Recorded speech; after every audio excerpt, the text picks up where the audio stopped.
Good morning, everyone. Thank you for joining us today at Icehouse Demonstration Day, Unfreeze PA Energy Codes.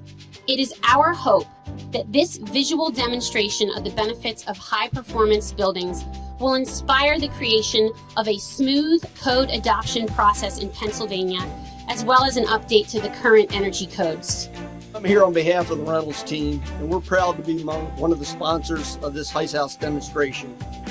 Project to bring attention to energy efficiency and cost effectiveness of high-performance building solutions. The Icehouse is a really great opportunity to show people in person something they can see, they can feel, that really demonstrates the importance of good energy codes in Pennsylvania.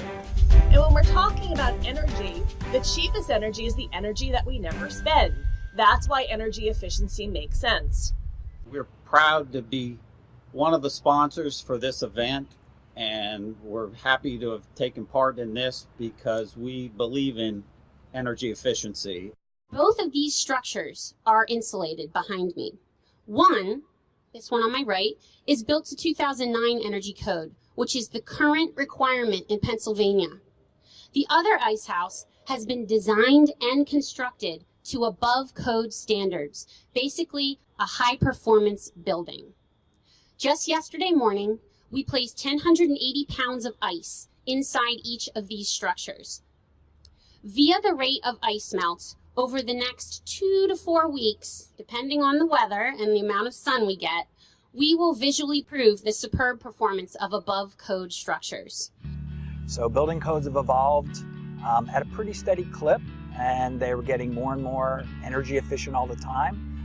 The problem is there are many jurisdictions that simply haven't adopted the latest versions of those codes. Pennsylvania is one of those where they've frozen the codes at a particular year, and so the codes in Pennsylvania have not been evolving. Also, 2009 was created in 2006-07. So any technology that's been developed since 2007, so 10 years, the last decade, no new technology is currently addressed. You walk into a building and you don't go, oh, look at all the energy efficiency, right? It's all hidden behind walls and tucked into boiler rooms and things like that. So, but it has an enormous impact. Energy efficiency creates jobs, saves money, and reduces environmental impacts, which is truly a win-win-win.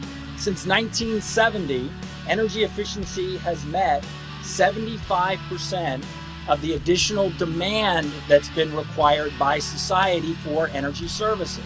Only 25% has been met by actually increasing supply.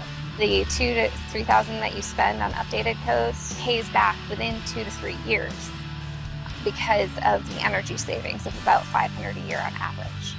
And you're locking in a house for the entire lifetime of the building, 60 years or so. Really a no-brainer to spend a little bit more money up front to have a very long-lasting impact year after year of saving that amount of money to heat and cool our buildings. And it will save us jobs here in Pennsylvania, because energy efficiency jobs, these are jobs that can't be exported to China. You can't take an old building and send it overseas to be retrofitted. The energy efficiency sector, actually, according to the Department of Energy, actually employs more people in the United States than the entire fossil fuel industry.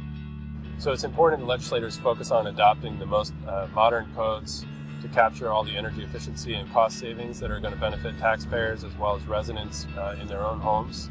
It's also important that they focus on enforcement of those codes. So how can we build what we build in the built environment so that it's more like the way that nature works, so that our infrastructure and our buildings evolve over time and actually generate additional potential throughout their lifetime, as opposed to being treated as this static thing imposed upon the place that they're put.